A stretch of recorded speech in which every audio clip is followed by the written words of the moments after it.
Muy buenas, ya estamos por aquí otra vez y hoy os traigo un caso que os voy a explicar antes de empezar con él.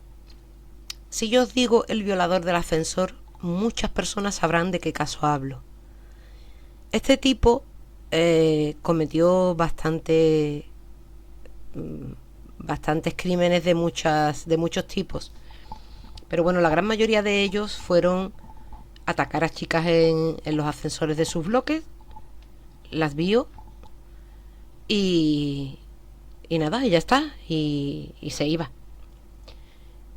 Pero durante la trayectoria suya, que fue impresionante, acabó con la vida de dos chicas. Y estas dos chicas es a quien yo quiero hacerle este reconocimiento, o que no nos olvidemos de ellas dos, porque el escrito que yo me preparo cuando os voy a traer un caso va dirigido a ellas, por supuesto no hacia él. Él es la escoria de todo esto. Bueno, voy a comenzar con el caso. Yo lo he titulado Leticia Lebrato y Marta Obregón, el violador del ascensor. Vamos a empezar por Marta Obregón, que Marta Obregón el día 21 de enero de 1992 en Burgos desapareció. Tenía 22 años, era estudiante de periodismo, era una joven llena de vida y de ilusión, muy sonriente y muy entregada. Quería a través de su trabajo hacer lo mismo que con su propia vida, mejorar el mundo. Era una chica espontánea y dispuesta siempre a ayudar a los demás. Era alegre, inteligente y sabía divertirse sanamente. Pero Marta, sobre todo, es un modelo en lo que la juventud actual puede fijarse para descubrir la virtud de la pureza y el verdadero valor del cuerpo. Bueno, eso es muy relativo. Cada persona puede llevar su vida como le dé la gana. Pero bueno, en el caso de esta chica era tan religiosa que ella quería llegar a su boda, al altar virgen, y tenía una fe impresionante en Dios, y me parece muy bien. Tuvo una fuerte experiencia con Dios que la transformó completamente, especialmente en sus dos últimos años de vida, tras haber superado una pequeña crisis de fe que la alejó durante un tiempo de la iglesia. Sus padres, José Antonio y María Pilar, pertenecieron al Opus Dei. Le transmitieron la fe y Marta estuvo vinculada a los clubes de la obra hasta el mismo día de su muerte. Pues al salir del club Arlanza de Burgos y tras despedirse del Señor en el sagrario de la capilla, emprendió el camino hacia su casa, a la que nunca llegaría. La joven burgalesa había pasado la tarde de aquel fatídico día estudiando en un centro juvenil de la capital, y después de dedicar un tiempo a la oración en la capilla, partió hacia su casa. En su portal fue abordada por su asesino. Apareció 6 días más tarde cubierta de nieve a las afueras de la ciudad con 14 puñaladas y con muestras evidentes de haberse resistido a lo que acabó por ser inevitable. Estaba a punto de acabar la carrera de periodismo, llegó a hacer sus pinitos en Burgos e incluso tuvo novio. Recordar novio, pero novio de manita. Pero antes de que ahora os voy a decir por qué os comento todo esto, ¿vale? Porque os va a resultar un poco ridículo. Pero antes de que un desalmado se cruzase en su camino, ya había mostrado su deseo de llevar otra vida bien distinta y pasar algún tiempo de misionera. La opción de la vida consagrada también estuvo en su cabeza, como dejó constancia en varios viajes al monasterio de las Clarisas de Lerma. Es más, pocos meses antes de morir, respondiendo a una llamada vocacional en su comunidad en Burgos, se ofreció para entregarse totalmente a Dios como misionera itinerante, es decir, como evangelizadora laica dispuesta a anunciar el Evangelio en cualquier lugar del mundo. Una testigo de su última noche relató que antes de marcharse a su casa, Marta se acercó al oratorio del club donde estaba estudiando para despedirse del Señor. hizo la genuflexión delante del Santísimo y se fue dejando los libros y apuntes allí para volver al día siguiente, tras acudir a misa y comulgar en una iglesia cercana. Y ahora os voy a leer algo que escribió ella poco antes de la muerte. Solo te pido una cosa, que sea lo que sea, me dé fuerzas suficientes como para aceptarlo y cumplirlo, que nunca por ello me aleje de ti, sino que cada vez me haga más fuerte las cuerdas que me aten a ti, porque solo a ti me dejo que me guíes, solo a ti, mi Dios. Tú decides y yo acepto. Así es como llegaré a alcanzar la felicidad. Ya os digo, esto lo escribió poco antes de su muerte. Parecía que sabía lo que le iba a pasar, desde luego, porque vamos, no sé, a mí me chocó un poco el escrito. Bueno, pues, ¿qué sucede? Que ella es asesinada el 21 de enero de 1992, defendiendo con toda su fuerza, su pureza y su virginidad. Aquí iba el tema de cuando tenía novio, de lo de las manitas sudadas, como yo digo, y vamos a ver. Esta limaña, él vio a la que se le antojaba. Luego os contaré su modus operandi, ¿no? Pero bueno, normalmente ninguna mujer se le resistía por miedo, pero dos que se le resistieron, que fue Marta Obregón y Leticia Lebrato, él acabó con sus vidas. Si ellas hubieran cedido a lo que él quería, quizás hoy estarían vivas. Es fuerte decirlo de esta manera, pero así es. Su proceso de beatificación se encuentra ya en Roma. Y ahora nos vamos al caso de Leticia Lebrato. Nos vamos a Valladolid, 6 meses después en julio del mismo año, del 1992, desaparece una chica, Leticia María Lebrato Rojo, de 17 años de edad, en Viana de Cega, donde ella veraneaba. Trabajaba en un complejo deportivo. Cuando acababa de trabajar ese día, se iba a su casa. Ella solía hacer, como la gran mayoría de la juventud de esa época, solía hacer autostop. Es más, no pasaba nada, hasta el momento que ya sabemos, por el caso de Alcácer, que no dentro de mucho tiempo os lo traeré, pues era algo muy común, hasta que empezaron a venir problemas y claro, ya eso... Bueno, pues desde ese día que ella intenta volver a su casa haciendo autostop, se le pierde la pista. Tras varios días de batida y búsqueda, uno de los participantes de esa búsqueda vio tierra movida y se acercaron y encontraron el cuerpo de Leticia boca abajo, enterrada, con las manos atadas.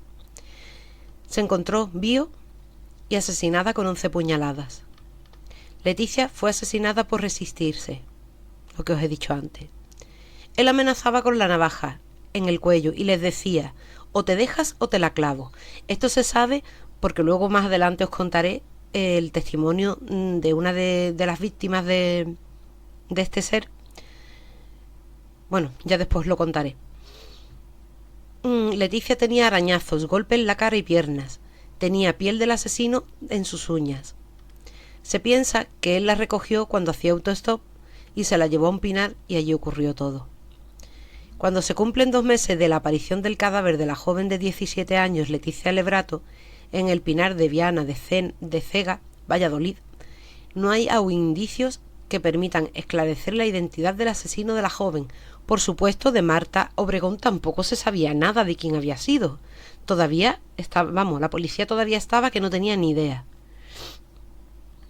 Sin embargo, pocos días después de encontrar el cuerpo de Leticia con 11 puñaladas y maniatada a la espalda y con esparadrapo en la boca, la Guardia Civil y la policía de Valladolid aseguraban tener a su asesino prácticamente localizado. La investigación se mantuvo en secreto, ya que cualquier publicidad, según la versión oficial, podía entorpecer propia investigación y fastidiarse todo lo que tenían. Es que eso, yo creo que eso en todos los casos es de cajón, ¿no? El titular de juzgado de instrucción número 5 de Valladolid, Ángel Redondo, aguardaba todavía la llegada de las pruebas de ADN de Leticia para comprobar si el violador del ascensor, Pedro Luis Gallego, puede ser el asesino de las chicas, teniendo en cuenta que la chica tenía ADN debajo de sus uñas de su agresor. Por ahí se pudo sacar. Esta hipótesis se barajó por las fuentes de la investigación a raíz de la declaración de un vecino de Viana que aseguró haber ayudado a Pedro Luis Gallego a sacar su coche Renault 12 que se había quedado estancado en la arena del Pinar donde apareció el cadáver de Leticia.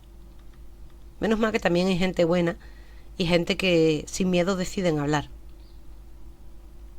En este mismo bosque de pinos fue hallada también viva y asesinada la niña de 9 años de la cercana localidad vallisoletana Olga Sangrador.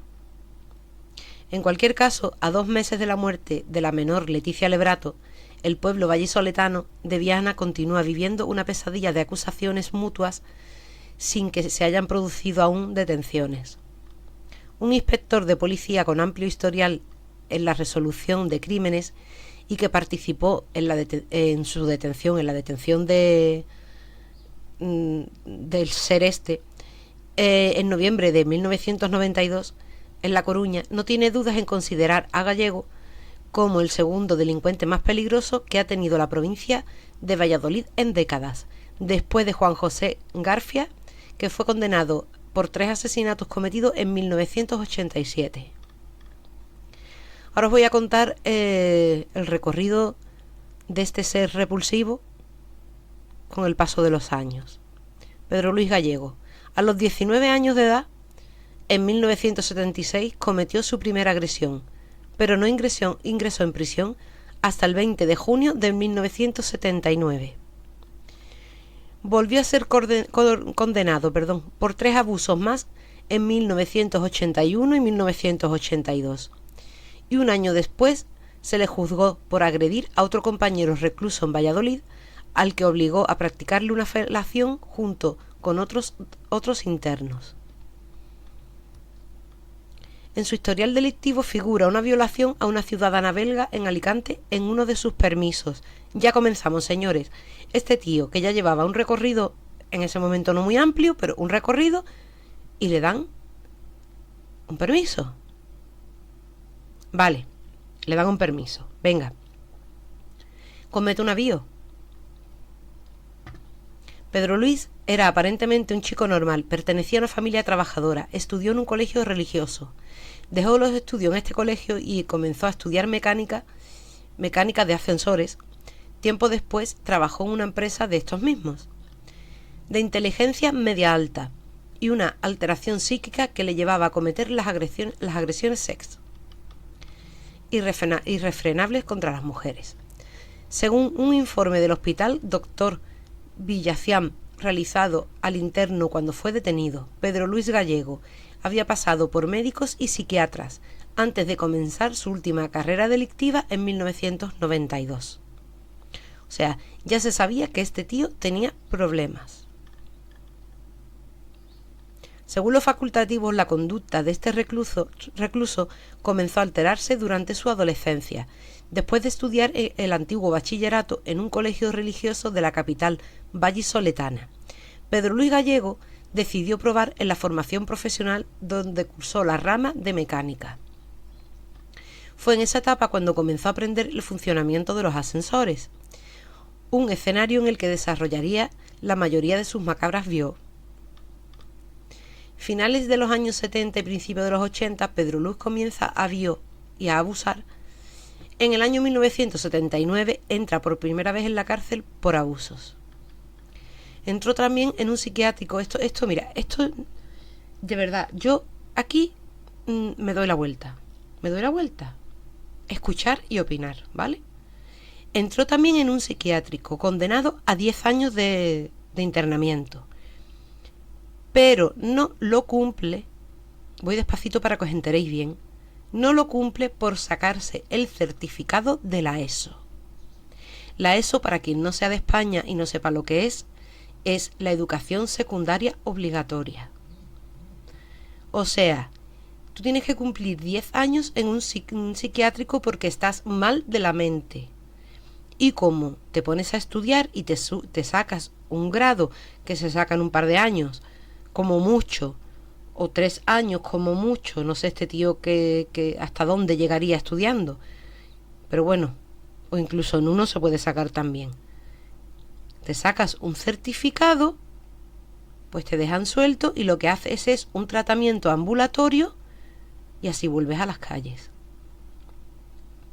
Si alguien, a ver familia, si alguien de los que me estáis escuchando, me podéis decir dónde está la lógica en esto, quien le encuentre la lógica a esto se lleva un premio, porque yo creo que no lo tiene.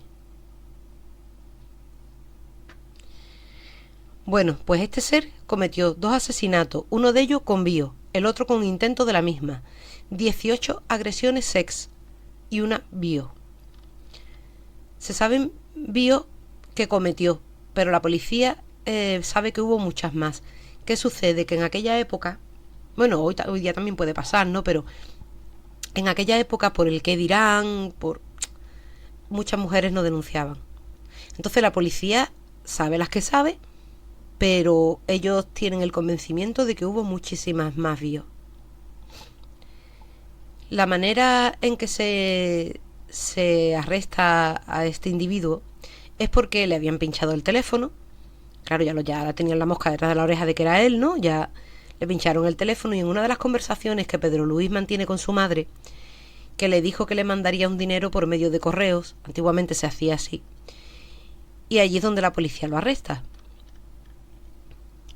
En el posterior registro del piso de La Coruña, los policías desplazados encontraron un peluquín, una navaja y una pistola.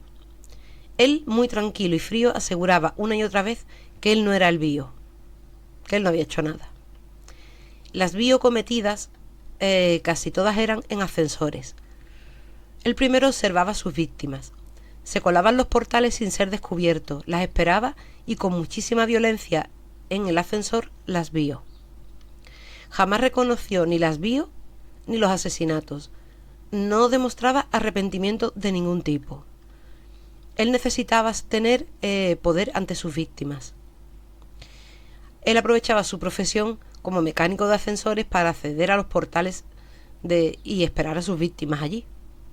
Su modus operandi para consumar su agresión era el de esperar a que entraran en el portal de su vivienda para llegar al ascensor, sujetarlas e introducirlas en el habitáculo para forzarlas de modo muy cruel, según testificaron víctimas. Os voy a hacer un resumen, un pequeño resumen. A ver por qué no lo tengo puesto por orden. Entonces, en diciembre de 1991, Pedro Luis fue excarcelado de la prisión palentina tras cumplir varias condenas por abuso sex que cometió en Alicante y Palencia. Vale. En enero, el 22 de enero del 1992, asesinó a Marta Obregón. En julio del mismo año, del 1992, asesinó a Leticia María Lebratos Rojo. Y os tengo que decir que cuando acaba con la vida de estas dos chicas, acababa de salir de prisión, de cumplir 5 años de prisión. Pero acabadito de salir. Tras presentar la primera denuncia de una joven vallisoletana, les reconoció como el hombre que la subió a su coche y la trasladó desde las cercanías del colegio hasta el Pinar de Antequera. La estudiante hacía ese camino y solía hacer autostop en el camino viejo de Simancas. Con esta muchacha de 18 años se ensañó y la amenazó con una pistola. La tomamos declaración y no tuvo ninguna duda en reconocer a Pedro Luis Gallego entre el fichero de presos que gozaban de permisos, que estaban condenados por el delito contra la libertad sexual. Ya lo dije, recuerda la policía. Vamos a ver, que gozaban de permisos, ya estamos. ¿Cómo pueden a esta clase de alimaña darle permisos si saben lo que van a volver a hacer? ¿Qué les pasa? Yo no sé la justicia, yo es que de verdad yo no lo entiendo. 16 de diciembre del 2016, cuando minutos antes de la medianoche el acusado abordó en una calle de la zona norte de Madrid a una joven de 17 años, a la que amenazó con una pistola y a la que trató de arrastrar hasta el coche. Pese a todo, el acusado no logró su pretensión ante la presencia de viandantes. La joven solo sufrió una herida leve en sus rodillas. 2 meses después, el 19 de febrero del 2017, Pedro Luis Gallego sí logró su macabro objetivo. También en una calle del norte de Madrid, sobre las 12 de la noche, asaltó a una joven a la que encañonó con una pistola. La llevó hasta su coche, le tapó con un gorro los ojos, le ató las manos por la espalda, con bridas. La tumbó en el suelo de los asientos traseros del vehículo. A continuación la llevó hasta su domicilio situado en Segovia, donde, maniatada e impedida de toda visión, tuvo que soportar del procesado que la agrediera hasta en 5 ocasiones. Al día siguiente, sobre las 14:30 horas, dejó a la víctima en una calle de Madrid, previo lavado de su cuerpo para evitar dejar vestigios. O sea, el tipo las tenía el tiempo que le daba la gana, le hacía con ella lo que le daba la gana y luego las hacía ducharse para eliminar todo rastro. El tercer hecho delictivo por el que Pedro Luis Gallego se enfrentará de nuevo al banquillo de los acusados se refiere a uno de los hechos ocurridos sobre la 1:40 del día 2 de abril del año 2017, cuando abordó en plena calle a otra joven a la que exigió a la fuerza que se introdujera en el coche, llegándola a golpear con una pistola. La víctima, no obstante, pudo huir. La cuarta agresión tuvo lugar sobre las 22:45 horas del 14 de abril del 2017, cuando abordó a otra mujer a la que, tras colocarle una pistola en la cabeza, introdujo a empujones en su coche. Entre diciembre del 2016 y abril del 2017 llevó una doble vida. Tenía a su novia, pero por las noches volvía a buscar a sus víctimas. En una franja de 5 meses en Madrid y en torno al Hospital de la Paz, porque tiene estudiado que en ese lugar pasan chicas jóvenes, puesto que en ese lugar está la escuela de enfermería. Aparte es una zona donde puede aparcar bien, y de noche no es muy transitado ese sitio. Las secuestraba, las llevaba a su vivienda de Segovia y después las devolvía a Madrid. Varios agentes se presentaron en casa de los padres del delincuente para detenerle y tomarle declaración. La madre recibió a los compañeros que observaron cómo los entretenía mucho. Incluso no les dejó pasar del recibidor. De su conversación se desprendía que él podría estar dentro del piso, pero luego vieron que pudo escapar por una de las terrazas. Hasta el momento no existía ninguna denuncia contra él. En paradero desconocido, Pedro Luis Gallego comenzó una irrefrenable carrera de bio a mujeres en barrios como Parque Sol, Plaza San Juan o Gabilondo. 9 delitos de bio, 2 en grado de tentativa, hasta que huyó de Valladolid en 1992. Están convencidos que fueron muchas más, pero entonces denunciar, lo que os he comentado antes, era asumir cierta crítica social y familiar del que dirán. Y hay muchas personas que no pueden con eso. Por eso se comprende que muchas mujeres que fueron sus víctimas se hayan alegrado de que estuviese en prisión hasta el 2022, aunque no creo, como eso ya es mi manera de pensar, ¿vale?, que no creo que se hayan alegrado de los permisos que le fueron dando en ese tiempo y que durante esos permisos fue bio a algunas de las chicas. En una de las guardias semanales del magistrado Manuel García Castellón, a finales de junio, 4 mujeres se presentaron para incriminar al violador del ascensor. Los agentes tenían claro que se trataba de un delincuente en serie muy peligroso y que, lejos de detenerse, continuaría la huida hacia adelante. Días después de esta intuición se confirmaría. Pedro Luis Gallego vio presuntamente a 2 mujeres tras salir en 2017 al derogarse la doctrina Parot.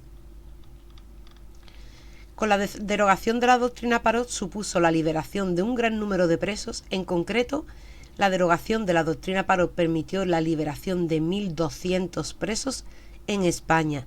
Entre ellos había presos de la banda criminal que tuvimos, que no voy a nombrar, bios, asesinos, todo tipo de delincuentes. 1.200 presos, señores. Pedro Luis Gallego, conocido como el violador del ascensor, se enfrenta a una pena de 96 años de cárcel por la avío de 2 mujeres y otros 2 intentos frustrados cometidos en Madrid en 2017, según sostiene la Fiscalía en su escrito de acusación.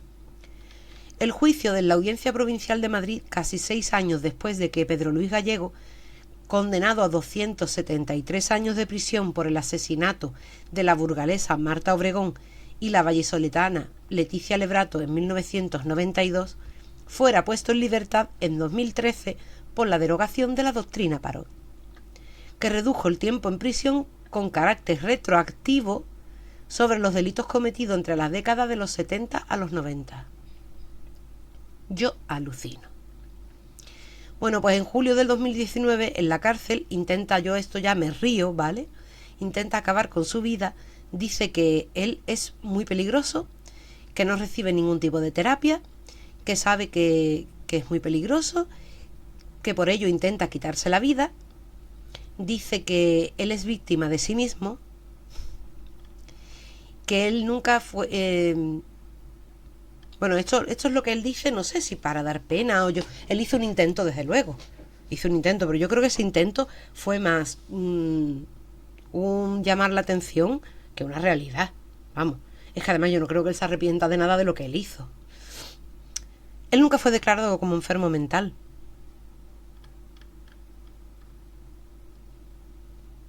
Aunque bueno, al principio os he comentado que sí lo tenían... Bueno, ahora lo miramos. Voy a seguir.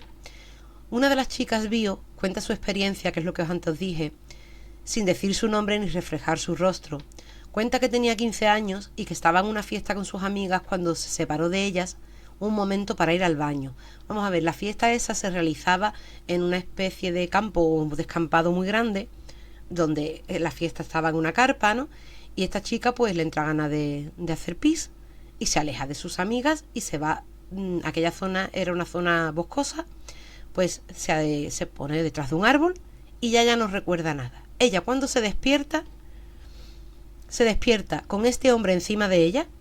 Una vez él acaba con sus guarradas, ella vuelve con sus amigas y les cuenta lo ocurrido. La llevaron al hospital, tenía arañazos por todo su cuerpo, dañada su zona genital, estuvo con tratamiento contra el VIH durante un mes, puesto que cuando a él lo arrestan, él se niega a hacerse las pruebas, que yo no sé hasta qué punto debería de ser una cosa obligatoria que tuviese que someterse a ellas, pero bueno, esta chica tuvo que estar con este tratamiento, necesitó ayuda psicológica, ya no se atrevía a salir sola.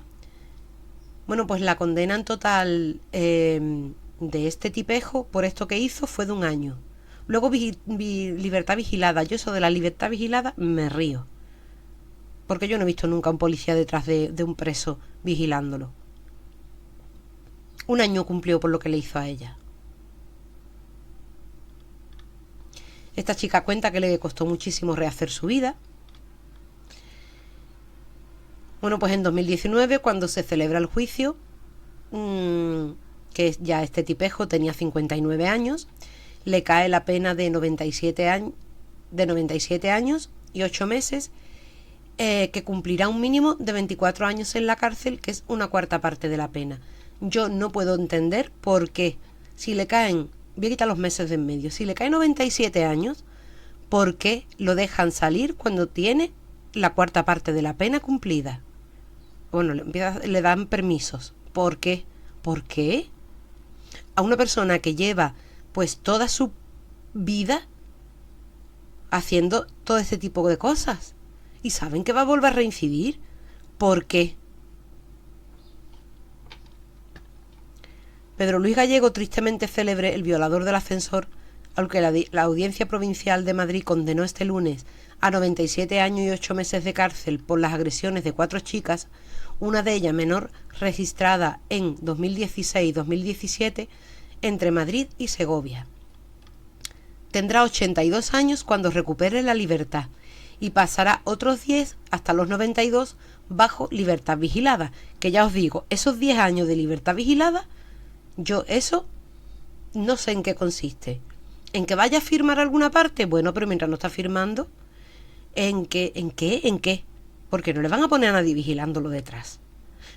Vale, y ahora yo os digo, este tío con 82 años, si se mantiene bien de salud y es una persona que cuando ataca, no ataca con fuerza, ataca o con arma blanca o con pistola, si este tío todavía sigue estando activo, ¿no creéis que con 82 años puede seguir con todo lo mismo que ha llevado hasta ahora? En uno de los permisos que le den. No sé. Comentarme ustedes qué pensáis. Hay personas con 82 años y personas con 82 años, pero yo tengo conocidos con 82 años que están estupendamente.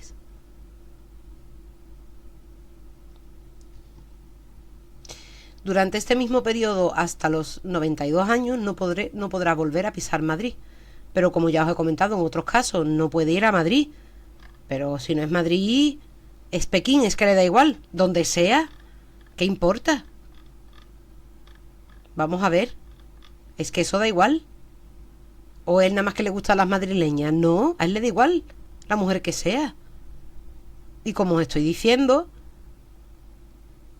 este tío no utiliza su fuerza para las bios. No, él utiliza un arma blanca o ya por último una pistola.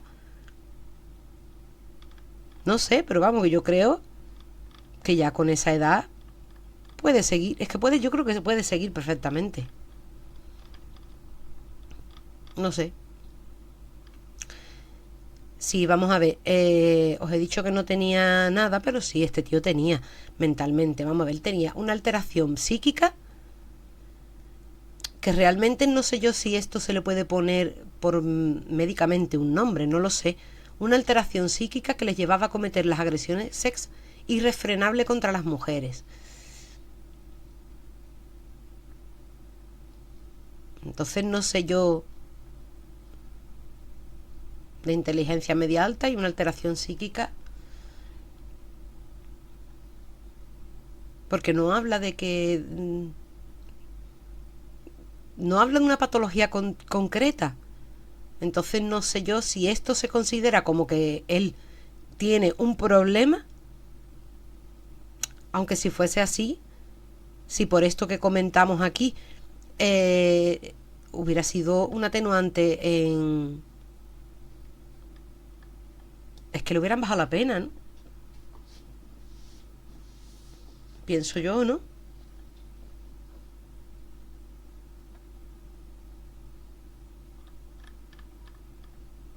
Si os digo la verdad, no me había dado cuenta hasta ahora mismo que os estoy contando el caso y que lo estoy reflexionando por tercera, cuarta o quinta vez. Si no lo hubiera buscado este término en internet si esto es una patología. Pero bueno, de todas formas, sea o no sea, lo que le ha caído aquí a nuestro querido monstruo, que no tiene otro nombre, pues son 82 años, o sea, sale a los 82 años. Le han caído 97 años y 8 meses de cárcel, pero como va a cumplir la cuarta parte cuando salga por permisos penitenciarios, pues va a salir con 82 años. Con eso es lo que nos tenemos que quedar. Así que, no sé, ¿qué opináis de esto? Yo vuelvo a opinar lo de siempre. Vaya mierda de justicia que tenemos. Yo no sé qué están esperando para que esto cambie. Quizá están esperando que no va a ocurrir, porque claro, ellos están muy protegidos. Que les ocurra a alguien muy cercano a ellos, ¿no? Pero también os digo que esta clase de alimañas no se van a acercar a ninguna hija de ningún alto cargo.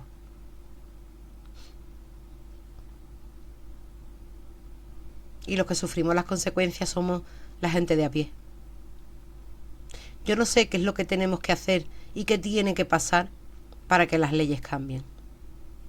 De verdad, no sé. Yo si en mi mano estuviera recoger firmas, no sé, hacer lo que hubiera que hacer, lo haría. Pero así no se consigue nada. No sé, no sé. De verdad no sé. Bueno, pues el caso lo dejamos aquí.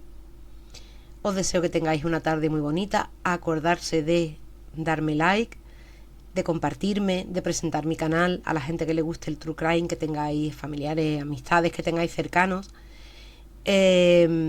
Comentarme este caso, que me gustaría saber qué opináis.